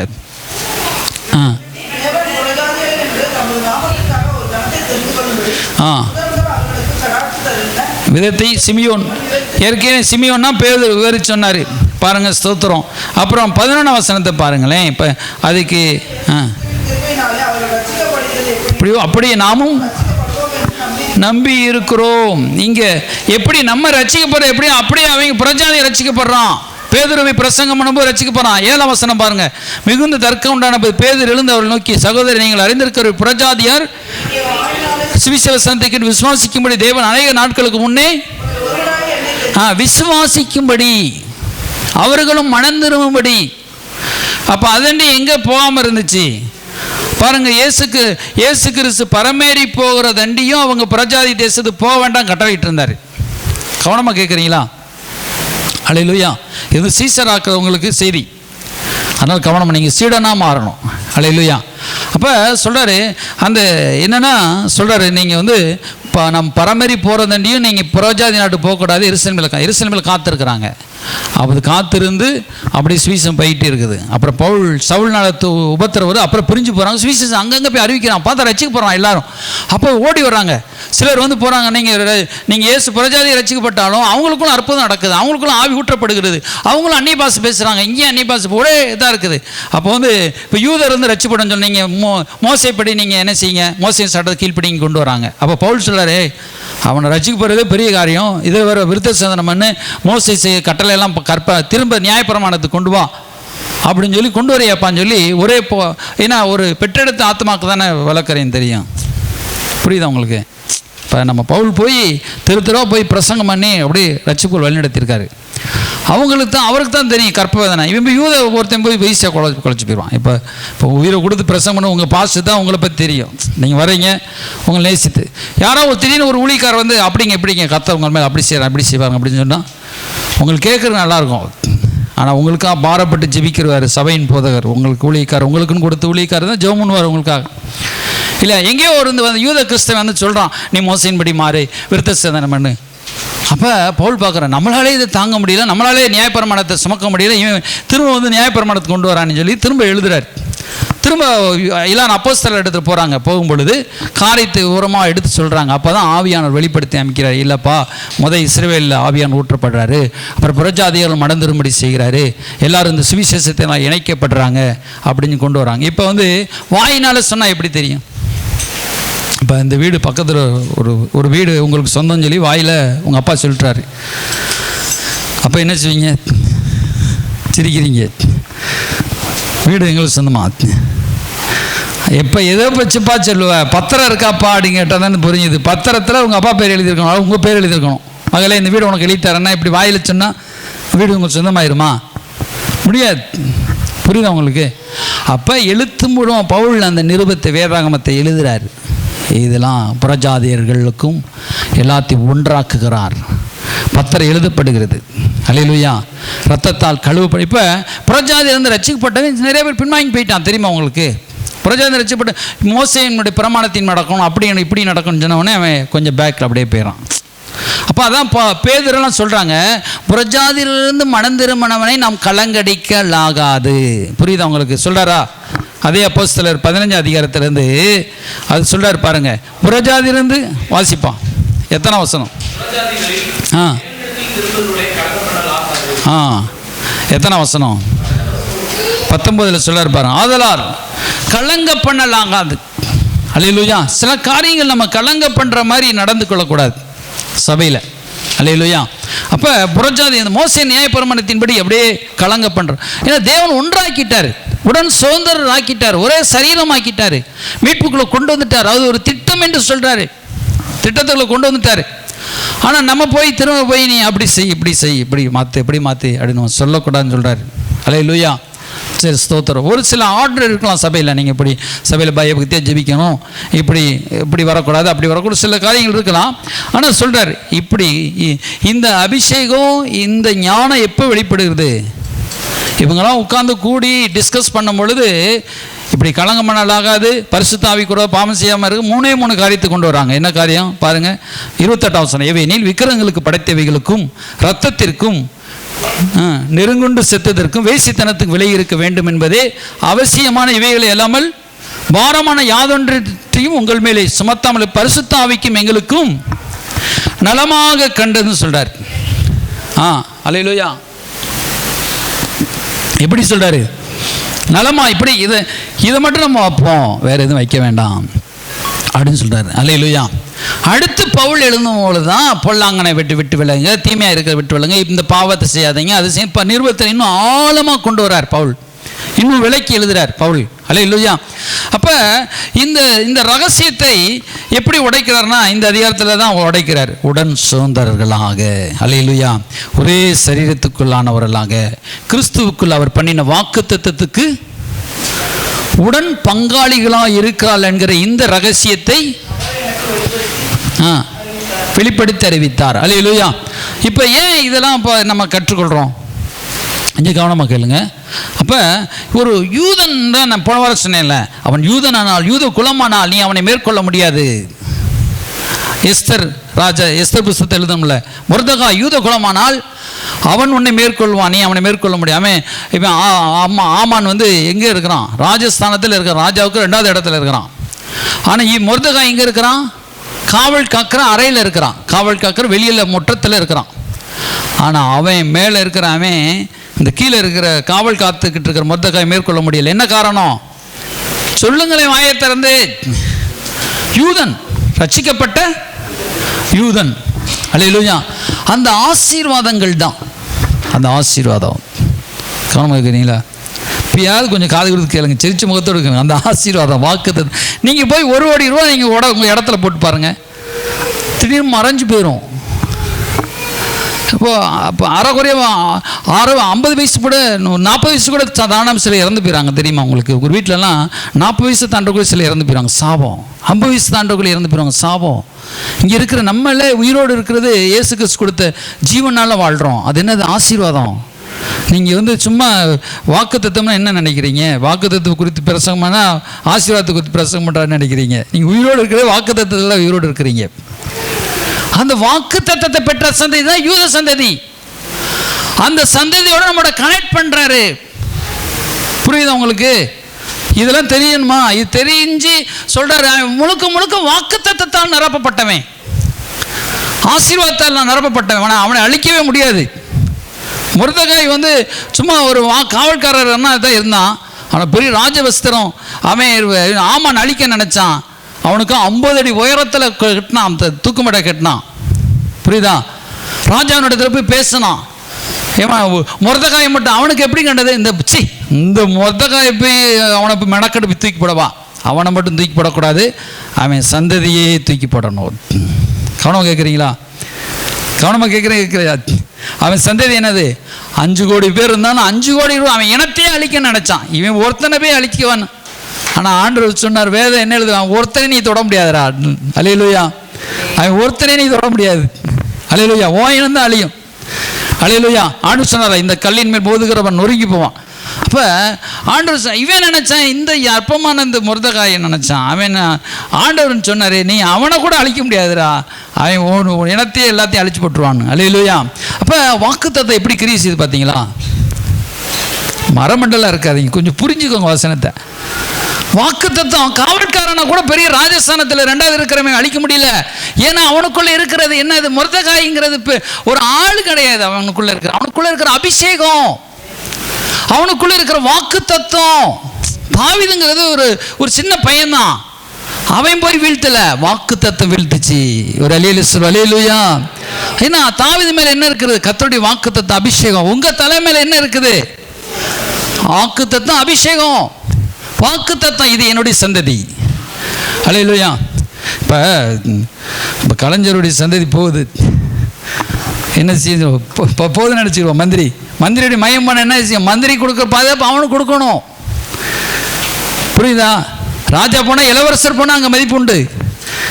ராஜாவுடைய முத்திர மோதிரத்துக்கே மதிப்பு உண்டு. போ, இந்த முத்திர மோதிரத்தை நான் கொடுக்குறேன்னு சொல்லி கொடுத்துறாரு. கொடுத்தா அது எல்லாம் முத்திரை போட்டால் எங்கெல்லாம் போவோமோ போய் செல்லுபடி ஆகும். அதான் சொல்கிறார். முத்திரை சாதாரண ஒரு முத்திர மோதிரம். இப்போ பிள்ளைக்கு இவ்வளவு சொல்கிறாரு. அதை விசுவாசிக்கும். நம்ம என் மேலே ஆசீர்வாதம் இருக்குது, நான் அழிஞ்சு போக மாட்டேன், நான் குறைஞ்சி போக மாட்டேன். அந்த நம்ம வாக்குத்தத்தம், ஆபிரகாமுடைய வாக்குத்தத்தம் நம்ம ஈஸியாக நினைக்கிறோம். ஆபிரகாம் சென்னையில் பிள்ளையை கொடுத்து வாங்கினான்.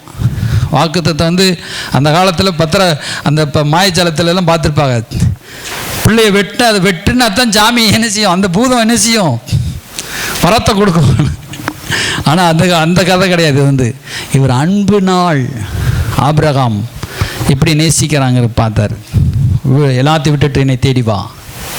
அவன் ஊர், ஜாதி, மதம், இனம், எல்லா தகப்பன் வீடு எல்லாத்தையும் விட்டு வந்தவனுக்கு சும்மா பேர மாட்டேன், நீ இனிமேல் ஆபிரகாம் அப்படின்னு பேரையா மாற்றினார். அபிராம இருந்து ஆபிரகாம மாற்றினார். சாரால் மாற்றினார். பேரையா மாற்றினாரு. பேருக்குள்ள வார்த்தை இருக்கு, வாக்கு தத்தம் இருக்குது. அது அப்படியே அந்த கடவுள் வைத்த வாக்கு தத்தம் அப்படியே பழகி பெரிய அழிக்க முடியாத சந்ததியாக மாறிச்சு. அல்லேலூயா. அதான் அந்த வாக்கு தத்தங்கள். வாக்கு தத்தம் ரூபாய் பார்க்கக்கூடாது, நோட்டில் இல்லைப்பா. நீ போகிறல, நம்ம போகிற காரில் கிடையாது, நம்ம கட்டியிருக்கிற பங்களாவில் இல்லை, நம்ம சுற்றி இருக்கிற மனிதர்கள் வச்சு இல்லை. அல்லேலூயா. இப்போ நீங்கள் போகிறீங்கன்னா அந்த உலகத்தினுடைய ராஜாவே அவனுக்கு 10,000 பேர் என்ன துப்பாக்கி வச்சு கண் வச்சு பாதுகாத்தாலும் அவனை கூட சுட் பண்ணிடுவாங்க. ஆனால் நீங்கள் வெறுமையாக போகலாம், உங்களை யாரும் சுட முடியாது. ஒரு அழியிலையா? ஏன்னா உங்களுக்குள்ள என்ன இருக்குது? அதான் அந்த வாக்கு தத்தத்தின் பிள்ளைகள்னு சொல்றாரு பாருங்க. அதான் சொல்றாரு 3ஆம் அதிகாரம். நீங்க அவர் கிறிஸ்துவுக்குள் அவர் பண்ணின வாக்கு தத்தத்துக்கு இந்த ரகசியத்தை, புரியுதா உங்களுக்கு? இப்போ வாக்கு தத்தம், இந்த வாக்கு தத்தம் வேலை செய்யுது. இப்போ நான் உங்களுக்கு ஒரு 1 லட்ச ரூபா கொடுக்குறேன் அடிச்சுக்கிடுவோம். அந்த 1 லட்ச ரூபா என்ன ஆயிரும்? செலவழிஞ்சு போயிடும். நாளைக்கே செலவழிஞ்சு போயிடும். பாஸ்டர் ரொம்ப நல்லா பேசும், நாளைக்கு ஒரு கடங்காரை கொடுத்து முடிச்சிருங்க, அடுத்து கஞ்சிக்கு இல்லை பாஸ்டர் அப்படின்னு சொல்லுவோம். என்னையும் சேர்த்தான் சொல்கிறேன். ஆனால் வாக்குத்தத்தம் அப்படி கிடையாது. நமக்கு வாழ்நாள் முழுவதும் வாக்குத்தத்தம் நம்மளை எல்லா விதத்திலும் காப்பாற்றும். ஒரு அலியிலே சொல்லும் அலியிலுயா, ஒரு அலியிலே கடவுள்கிட்ட கொண்டு போகிறதே வாக்குத்தத்தம். அலையில் இந்த வாக்குத்தத்தத்தை பண்ணப்பட்ட சந்ததியோடு எப்படி இணைக்கிறாரு நீங்கள் கவனம் பாருங்களேன். எப்படி இணைக்கணும்னா சடக்குன்னு கடவுள் பாவத்தை மன்னிக்க முடியாது. அதுக்கு பரிகாரம் செய்யப்படணும். வாக்குத்தத்தத்தின் பிள்ளைகளாக மாறுறதுக்கு பரிகாரம் செய்யப்படணும். அப்போ ரத்தம் சிந்தணும். அப்போ அதான் சொல்ல கிறிஸ்து ரத்தம் சிந்தி. இப்போ கிறிஸ்து வேண்டிக் கொள்கிறார். ஆண்டவரே, என் மூலமாய் பிதாவினிடத்தில் உம்மிடத்தில் வருகிற யாராக இருந்தாலும் அவரை நீர் ஏற்றுக்கொள்ள வேண்டும் என்று ஒரு விண்ணப்பத்தை வைக்கிறார். அல்லேலூயா. அதான் சிலுவையில் தொங்குறார். அவருடைய நாமத்தின் மேல் விசுவாசம் உள்ளவர்களாய் அவரை ஏற்றுக்கொண்ட அத்தனை பேர்களோ. அல்லேலூயா. பாருங்க, கலாத்தியர் நிறுவத்தை எடுத்து பாருங்க. இதெல்லாம் கலாத்தியர் 3ஆம் அதிகாரத்தில் சொல்லும்போது கிறிஸ்துவை நீங்கள் தரித்து இருக்கிறீர்களே சொல்றார். அல்லேலூயா. இதெல்லாம் வாசித்த. ஏனெனில் 27 வசனம், ஏனெனில் உங்களில் கிறிஸ்துவுக்குள் ஞானஸ்நானம் பெற்றவர்கள் எத்தனை பேரோ கிறிஸ்துவை தரித்து கொண்டிருக்கிறேன். இப்போ நம்ம எதை தரித்து இருக்கிறோம்? இந்த பாருங்க, இப்போ நான் ஒரு இயேசுவை தரித்திருக்கேன்னு வச்சுக்கிடுவோம். நீங்கள் எல்லோரும் இயேசுவை தரிச்சிருக்கிறீங்க. அல்லேலூயா. அப்போ கிறிஸ்து பார்க்கும் பொழுது இயேசு அப்படி தரிச்சிருக்கிறோம். இப்போ ஒரு வெள்ளை அங்கி நான் உடுத்தி வச்சுருக்கோன்னு நினச்சிக்கிடுவோம். வெள்ளை அங்கி. இப்போ எல்லோரும் வெள்ளை அங்கி அணிஞ்சிருச்சிருக்கீங்க. அப்போ என்ன அணிஞ்சிருக்கீங்க? ஒரு அங்கியை அணிவிச்சிருக்கீங்க. அது கடவுள் பார்க்குறாரு. இந்த அங்கி கிறிஸ்துவை தரித்து கொண்டோம். கிறிஸ்துவை நம்ம எல்லோரும் தரித்துக்கிட்டோம். ஒரு பூர்வம் போல் போட்டுக்கிட்டோம் கிறிஸ்துவை. இப்போ கிறிஸ்துவை தரித்து கொண்டவர்கள் எல்லாரும் அத்தனை பேரும் என்ன ஞானஸ்நானம் எடுத்தவங்க. என்ன சொல்றாரு? கிறிஸ்துவுக்குள்ளாக ஞானஸ்நானம் பெற்றவர்கள். இப்போ ஞானஸ்நானம் எடுத்துட்டீங்களா? ஞானஸ்நானம் பெற்றவங்க எல்லாரும் யாராக மாறுறாங்க? கிறிஸ்துவை தரித்துக்கணும். நம்ம அறிக்கையிட்டு கிறிஸ்துவை ஏற்றுக்கிறோம். இப்போ ஒரு சட்டையை போடுற மாதிரி ஞானஸ்நானம் எடுக்கும் பொழுது கிறிஸ்துவை நம்ம என்ன செய்கிறோம்? போர்த்தி கொள்கிறோம். அடுத்து என்ன சொல்றாரு? ஸ்தோத்திரம். 26 வசனம் பாருங்க மேலே. நீங்கள் எல்லாரும் கிறிஸ்து இயேசுவை பற்றும் விசுவாசத்தினாலே நாம் புத்திரராக மாறிட்டோம். அல்லேலூயா. நீங்கள் எல்லாம் கிறிஸ்துவை பட்ட விசுவாசத்தினால. 29 கொண்டு வராரு பாருங்க. 28 வீட்டில் போய் வாசித்துக்க. ஆண் என்றும் இல்லை, பெண் என்றும் இல்லை, யூதன் என்று கிரேக்கன் என்றும் இல்லை, நீங்கள் எல்லாம் கிறிஸ்து இயேசுவுக்குள். 29 சொல்ல, நீங்கள் கிறிஸ்துவுடையவர்களானால் ஆபிரகாமின் சந்ததி யாராயும் வாக்கு தத்தத்தின்படி சுதந்திரராயும் இருக்கிறீர். வாக்கு தத்தத்தின்படி சுதந்திரம் மாறிட்டோம். ஒரு கைகளை தட்டி ஆண்டவர் நன்றி சொல்லுவோம். அல்லேலூயா, ஸ்தோத்திரம், அல்லேலூயா. இப்போ உங்களுக்கு புரியுதா? வாக்குத்தத்தத்தின் பிள்ளைகள். நம்ம என்ன பிள்ளைகள்? உடன் சுதந்திர, கிறிஸ்துவுக்குள் உடன் சுதந்திரருமாய் வாக்குத்தத்தத்திற்கு பங்காளிகளுமாய் இருக்கிறீர்கள். அல்லேலூயா. உடன் என்ன செய்றாரு? உடன் பங்காளி. பங்காளின்னு என்ன சொல்றோம்? இது பங்காளிடா, சொத்துக்கு பங்காளி. குடும்பத்தில் என்ன செய்யற ஒரு பங்காளி. புரியுதா உங்களுக்கு? அப்போ உரிமையை போய் சண்டை போடுறீங்க, என் பங்கை கொடு அப்படின்னு. அல்லேலூயா. சண்டை போடுறோம்ல, பங்காளி. நம்ம அந்த ஆபிரகாமின் சந்ததியோடு இணைஞ்சி எனக்குரிய வாக்குத்தத்தம் இது, எனக்குரிய வாக்குத்தத்தம். நான் கிறிஸ்துவுடையவன், நான் தேவனுடையவன், நான் தேவனுடைய பிள்ளை. இந்த வாக்குத்தத்தம் கைவிட மாட்டேன், நான் துணையாக இருப்பேன், வலது கரத்தை உன்னை தாங்குவேன், உன்னை ஏந்துவேன், உன்னை சுமப்பேன், கண்மணியை போல் உன்னை காப்பேன். எல்லா வாக்குத்தத்தம் யார் மூலமாக? கிறிஸ்து மூலம் நமக்கு அப்படியே வந்து இறங்குது. கேட்குறீங்களா? காது கொடுத்து.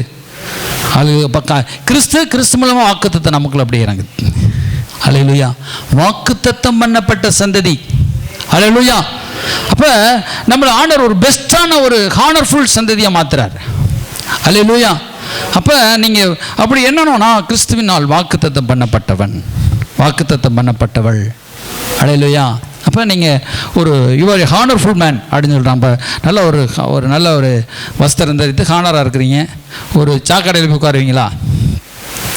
கோட்டு சுட்டலாம் நல்லா வச்சிருப்பு, வெள்ளை வேஸ்டியில் ஏதோ ஒரு நல்ல ட்ரெஸ் கொடுத்துறீங்க, ஒரு தூசி அழுக்கான இடத்த உட்காருவீங்களா? அதான் சொல்கிறது. உங்களை இந்த செய்தி வந்து உங்களை வாக்குத்தத்தம் உணர நல்ல ஒரு மதிப்புக்குரியவராக மாற்றுது. இந்த செய்தி உங்கள் மதிப்பை நீங்கள் உணரும் பொழுது பாவத்தை செய்ய போக மாட்டீங்க. புரியுதா உங்களுக்கு? பாவத்தை செய்ய உங்கள் மதிப்பை உணர உணர உணர கீழ்த்தரமாக போக மாட்டீங்க. நான் வாக்குத்தத்தம் பண்ணப்பட்டவன். இப்போ யோசேப்பு பாருங்க, சரியாக விற்கப்பட்டு போகிறான். யோசேப்பு அங்கே மாயஜாலம் ஏதாவது பண்ணானா? தாவீது மாயஜாலம் பண்ணா பண்ணானா? அந்த மந்திரம் ஓதுனானா? யோசேப்பு ஒரு மந்திரம் ஓதலை.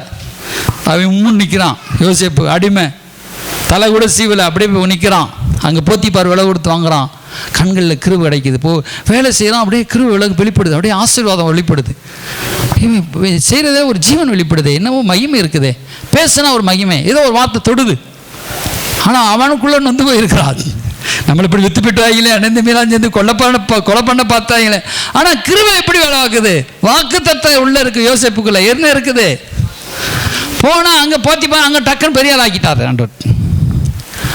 சரி, அங்கேருந்து ஒரு பழியை போட்டு சிறைச்சாலையில் பிசாசு தள்ளிட்டான். அங்கேயும் போய் பாருங்க, வாக்குத்தத்தம் சிறைச்சாலையில் இருந்தால் அங்கே இயேசு அங்கே போயிறாரு. கத்த கிருபை அங்கே போய் அங்கேருந்து விடுதலை ஆக்கி நேராக மேலே உயர்த்திறார். ஒரு அழியில் சொன்னாலே இல்லையா? என்ன இருந்துச்சு? வாக்குத்தத்தம், ஆபிரகாமுடைய ஆசீர்வாதங்கள். அல்லேலூயா, அல்லேலூயா. அந்த எகிப்தில் பேசிக்கிட்டாங்களாம்.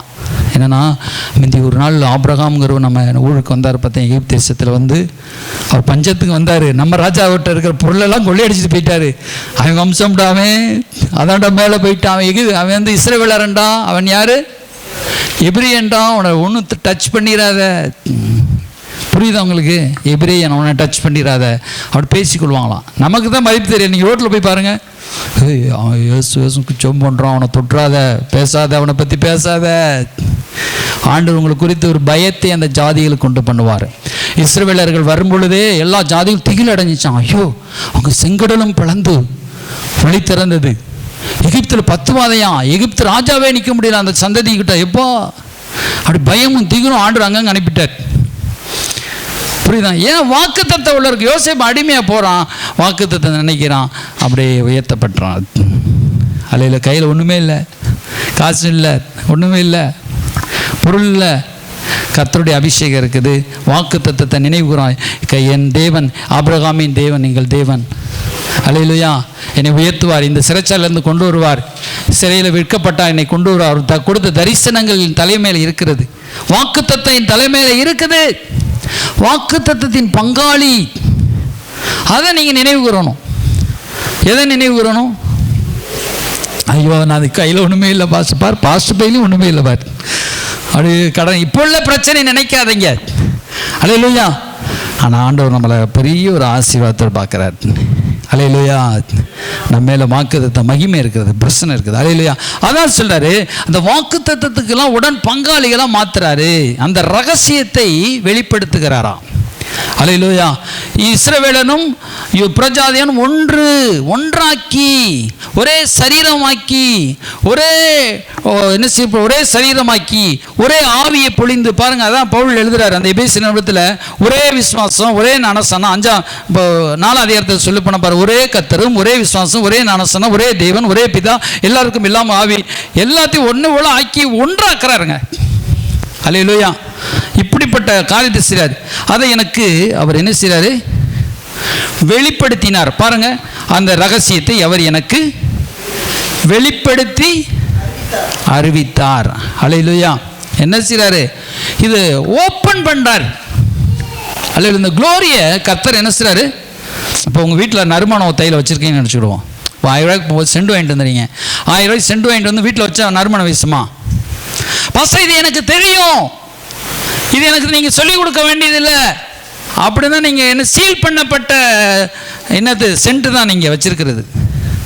ஆனால் இங்கே நான் தான் உடைக்கிறேன். உடைக்க வேண்டிய கடமை யார் கடமை? நான் தான் உடைச்சாத்தான் அந்த நறுமணம் வீசும். யாரோ ஒருத்தராவது உடைக்கணும்ல, உடைச்சாத்தான். அவள் உடைச்சா யாவ எவ தைலத்தை உடைச்சவ எவ? மரியாள். அது சொல்லும், டக்குன்னு சொல்லும், இயேசுவின் களங்கமில்லாத தைலத்தை அந்த பெண் உடைத்தாள். உடைத்த பொழுது இயேசுவின் தலையில் ஊற்றினா, காலில் பாதத்தில் ஊற்றினா, சரி அப்படியே அந்த இடம் முழுவதும் நறுமணம். அதுதாண்டி அவள் செண்டு வச்சிருந்தா, அவள் செண்டு வச்சதுதானே மதிப்பு கிடையாது. வசனத்தை நம்ம என்னைக்கு உடைக்கிறோமோ, வசனத்துக்கு ஜீவனை புரிந்து கொள்கிறோமோ, அன்னைக்கு தான் ஜீவன் உள்ளே போகும். வசனம் ஒவ்வொன்று முத்திரையிடப்பட்டிருக்கிறது, ரகசியங்கள் முத்திரையிடப்பட்டிருக்கிறது. அதை உடைக்கும் போனோம். அது ஆராய்ச்சி அப்படியே உடைக்கும் பொழுது அது வாசனை வீசும் மகிமை. இவ்வளோ வாக்கு தத்தங்கள், உடன் பங்காளி, ஒரே சரீரம், நம்மளை இணைச்சிட்டாரு. டோன்ட் வெரி, என்ன ஒரு டோன்ட் வெரி, எதை குறித்து கவலைப்படாது. ஆண்டவருடைய நேரடி கண்காணிப்பில் நம்ம இருக்கிறோம். ஒரே தேவனிடத்தில் கிட்டி சேர்றோம். பாருங்க, அதே எபேசியர் நான் 3 சொல்லார் பாருங்க. 3:12 அவரை பற்றி விசுவாசத்தால் மிகுந்த தைரியமும் தேவனிடத்தில் சேரும் சாக்கியம் உண்டாயிருக்கிறது. அல்லேலூயா. நேரடி க்ளோஸ் ஆண்டவர்கிட்ட போகலாம். அணிஞ்சது இங்கிலீஷில் போடப்பட்டிருக்குது. Now we can come fearlessly right into God presence. அல்லேலூயா. எப்படியா? கிளியர், ஃபியர்லெஸ்லி, பயமே வேண்டாம். அல்லேலூயா. என்ன வேண்டாம்? பயமே வேண்டாம். ரைட்டா போலாம். அப்போ பிதாவாகிய தேவனே எனக்கு இதெல்லாம் தாங்க. Right rules. நீங்கள் நேரடியாக போய் வீட்டுக்குள்ளே போய் 4 பொரிச்சு மீன் இருந்துச்சுன்னா 1 மீன் எடுத்து சாப்பிடலாம். ஆனால் பிச்சைக்காரன் எடுத்து போய் சாப்பிட முடியுமா? குழம்பு சட்டியில் இருக்க எல்லா குழம்பையும் எடுத்து நீங்கள் சாப்பிடலாம். சாப்பாடெல்லாம் பாஸ்ட்டுக்கே எல்லாமே எப்படி சாப்பிட்டுக்கலாம். புரியுது உங்களுக்கு? பாஸ்ட்டுக்கே இல்லாமல் எடுத்து போய் சாப்பிட்டாதீங்க. இப்போ எனக்கு என்ன செய்ய வீட்டுக்கு நேரடியாக போய் சாப்பிடலாம். அப்பா வீட்டுக்கு போய் நேரடியாட யாரா வேண்டா சொல்றது சொன்னா உனக்கு கிட்ட கோவம் திரும்பா. Right rules, right welcome. பாருங்க சொல்லப்பட்டிருக்கு, right into the God present. நேரடியாக ரைட்டாக போகலாம். எவன்ட்டையும் கேட்க வேண்டியல. பாஸ்ட் என்னை கூட நீங்கள் கேட்க வேண்டியல. யாருமே உங்களை தடுக்க முடியாது. ரைட் உங்களுடைய வேண்டுதலுக்கு ரைட்டாக கரெக்டாக. எதில்? உடன் சோந்தர், உடன் பங்காளி, ஒரே சரீரம், ரத்தத்தால் எல்லாம் கலப்படி இயேசுங்கிற நாமம். அடுத்து சொல்றாரு பாருங்க, assured of his glad welcome when we come with Christ and trust in him. ஹல்லேலூயா. சொல்றாரு, உங்களை வெல்கம் பண்ணுது, சந்தோஷமா வரவேற்கிறது பரலோகம். சந்தோஷத்தோடு நீங்க போகலாம். ஹல்லேலூயா. we come with Christ and trust in him. அவருக்குள்ளே, கிறிஸ்துவுக்குள்ளே வழியா. நம்ம எது வழியா போறோம்? எந்த ரைட் ஆன்சர் எடுத்திருக்கிறோம்? கிறிஸ்துவுக்குள்ள நம்ம போறதுனால ரைட்டா நேரடியாக போகலாம். புரியுது உங்களுக்கு? பழைய ஏற்பாட்டில் கடவுள்கிட்ட போனால் எப்படி போகணும்?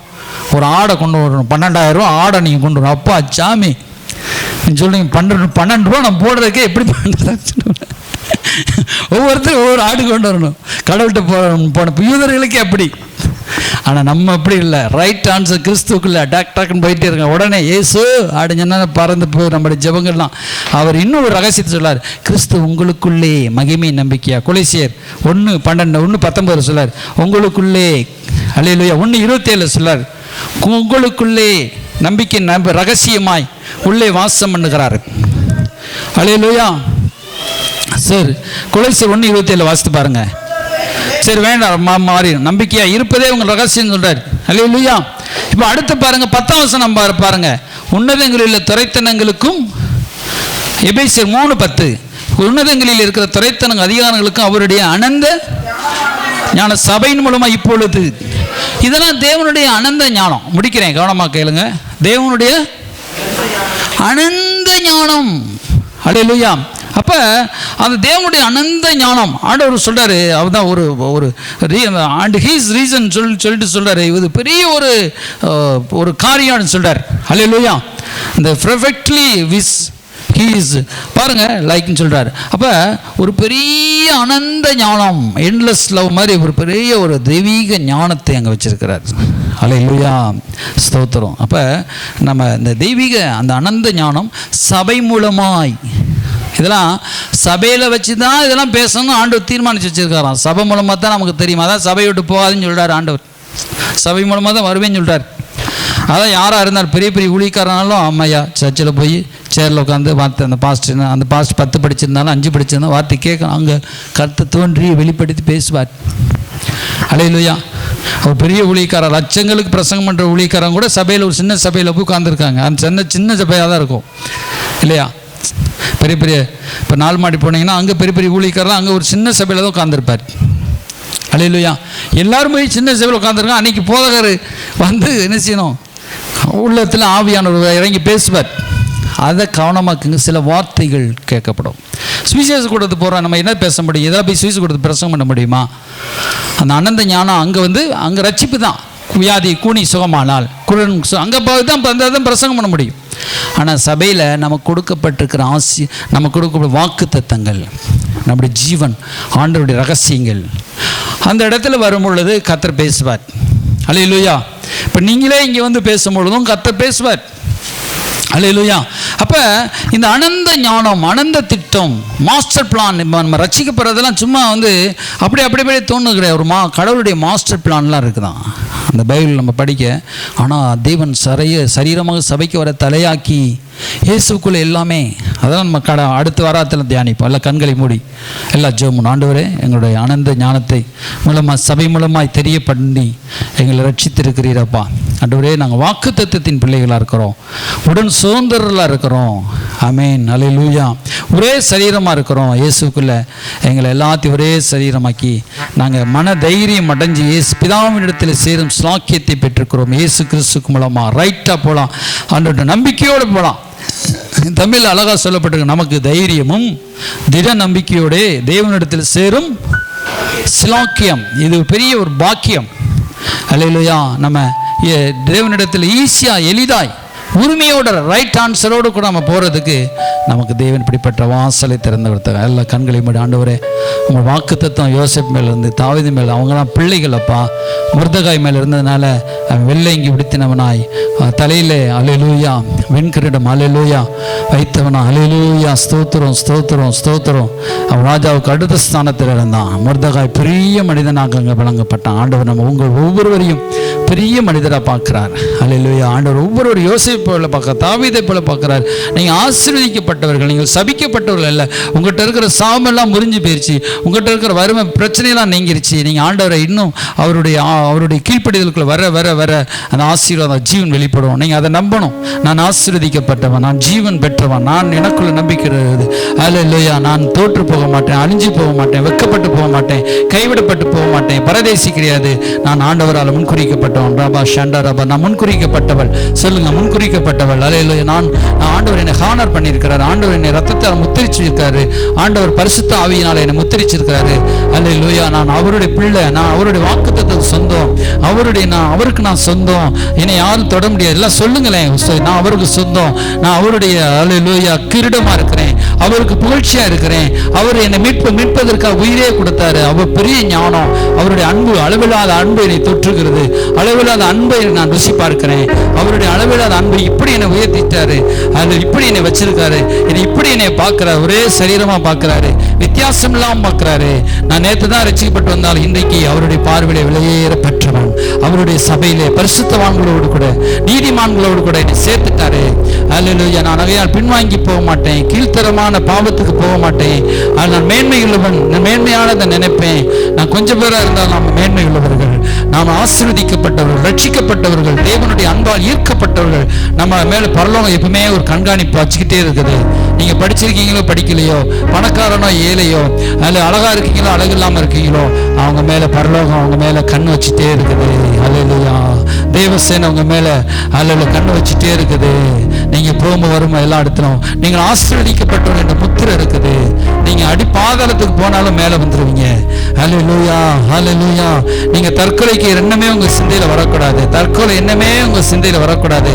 நீங்க அநேகரை தற்கொலையிலிருந்து விடுவிக்கிறவங்க. அல்லேலூயா. அநேகர பாவத்திலிருந்து விடுவிக்கிறவங்க. நீங்கள் ராஜாக்கள் என்று சொல்கிறார். நீங்கள் ராஜாக்கள், லேவியர். அல்லேலூயா. உடன் சுதந்திர, கிறிஸ்துடனே உடன் சுதந்திர. இன்னும் சொன்னோம்னா தேவனோடு கூட, தேவனுடைய மகனாகி இயேசுவோடு கூட உடன் சுதந்திரர்கள். அல்லேலூயா. தேங்க் யூ ஜீசஸ் சொல்லுங்க. எப்படி மாத்தி வச்சிருக்காரு உங்களை. ரீகா மா ஷண்ட ரபல் துரோ. Thank you lord. ஆண்டவரே, நான் இன்னும் உலகத்தை திரும்பி போக மாட்டேன்பா. எல்லாம் சொல்லுங்க. உங்க ஸ்தானத்தை நீங்க அறிஞ்சுக்கொள்ளுங்க.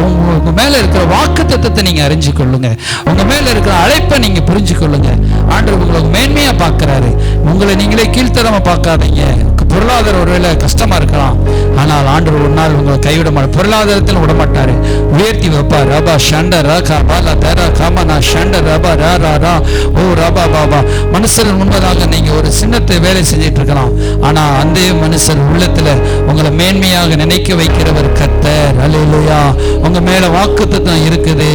நீங்க சாதாரணமான வேலை செய்யலாம், அதுல எந்த வேலைனா நீங்க செஞ்சிட்டு இருக்கலாம், ஆனா உங்களுக்கு குறித்து உங்களுடைய எஜமானுக்கு, அல்லேலூயா, அவரை காட்டில் எஜமான் உள்ளத்தில் என்னை காட்டில் இவன் விசேஷமானவன், என்னை காட்டில் இவள் விசேஷமானவள் என்று சொல்லக்கூடிய மனதில் என்னும் அளவுக்கு கர்த்தர் வைப்பாரு. அல்ல வச்சிருக்காரு. கையை தட்டி ராபா ஷண்டர் ரகா லதரபா ஓ ராபா ஷண்டர் ரபலா. நீங்க இந்த உலகத்தின் பார்வையில் படி உங்களை பார்க்காதீங்க. உலகத்தார் தான் உலகத்தின் பார்வையில பணத்தை வச்சு, ட்ரெஸ்ஸை பார்த்து, படிப்பு பார்த்து, அழகை பார்த்து, அந்தஸ்தை பார்த்து பார்ப்பாங்க. ஆனா தேவன் அப்படி பார்க்க மாட்டாரு. உங்களை அவர் ரத்தத்தால் இயேசு வச்சுதான் உங்களை பார்ப்பாரு. இயேசுவை நான் எப்படி நினைக்கிறேனோ அப்படி உன்னைய நினைக்கிறேன் மகளேன்னு சொல்றாரு. இயேசுக்கு என்ன ஸ்தானமோ அதே கிறிஸ்துவுடனே உடன் நீ சுதந்திரவாளி, பங்காளி. அல்லேலூயா. உங்க ஆவியை பார்க்கிறார் கடவுள். நீங்க உங்க ஆவியை தரக்குறையா பார்க்காதீங்க. நான் இப்படி இருக்கிறேனே, அவையெல்லாம் நல்லா இருக்கான்னு நினைக்காதீங்க. ஏசப்பா உங்க ஆவியில உங்களை ஐஸ்வர்யவானா பார்க்கிறாரு. ரபா ஷண்டர் அபு. கரங்களை தட்டி உங்களை ஆவியில உங்களை நீதிமானா ஏசப்பா பார்க்கிறாரு. உங்களை ஆவியிலே அவரை பரிசு அழகா பார்க்கிறாரு. அல்லேலூயா. அன்பா பார்க்கிறார். ரபா காமா. நம்ம பார்க்கிற வெளி தோற்றம், உலகத்தான் பார்க்கிற வெளி தோற்றம், ஆனா ஆண்டவர் உங்களை மதிப்பு. என் மகளே, என் மகன், அல்லேலூயா, மை டியர், மை பிளவ்ட் சன் என்று சொல்கிறார். என்னால் நேசிக்கப்பட்ட எனக்கு பிரியமான மகன், எனக்கு பிரியமான மகன் என்று உங்களை பார்த்து அழைக்கிறார். எல்லா கண்களை மூடி ஜெபம். அன்பின் ஆண்டவரே, உடைய சமூகத்தில் வந்திருக்கிற பிள்ளைகள் ஆண்டவர் நீர் கொடுத்த ஸ்தானத்தை அந்த பிள்ளைகள் இன்றைக்கு அறிஞ்சிருக்கிறாங்க. அப்பா, இந்த எபேசியர்ல படிக்க இன்னும் அது பிள்ளைகளுக்கு தெளிவுபடுத்துங்க. வீட்டில் போய் படிக்கும்படி செய்யுங்க. ஒவ்வொரு வசனமும் ருசித்து ரசித்து படிக்க உதவி செய்யுங்க. அதில் ஜீவன் நமது பிள்ளைகள் புரிந்து கொள்ளட்டும். நமது பிள்ளைகள் ரட்சிக்கப்பட்ட ஆசீர்வதிக்கப்பட்டவர்களை எப்பொழுதும் இருப்பார்களாக. கிறிஸ்துவின் அன்பினால் நிரப்புங்கப்பா. ஆமென். உங்களுக்கே மகிமை செலுத்துகிறோம். துதிகன மகிமையெல்லாம் உங்களுக்கு செலுத்துகிறோம். இயேசு கிறிஸ்து நாமத்தில் வேண்டிக் கொள்கிறோம் ஜீவனுள்ள நல்ல பிதாவே. ஆமென். ஆத்மாவே கர்த்தரை ஸ்தோத்திரி, என் உலகமே பரிசுத்த நாமத்தை ஸ்தோத்திரி. ஆத்மாவே கர்த்தரை ஸ்தோத்திரி, கர்த்தர் செய்த சகல உபகாரங்களையும் மறவாதே.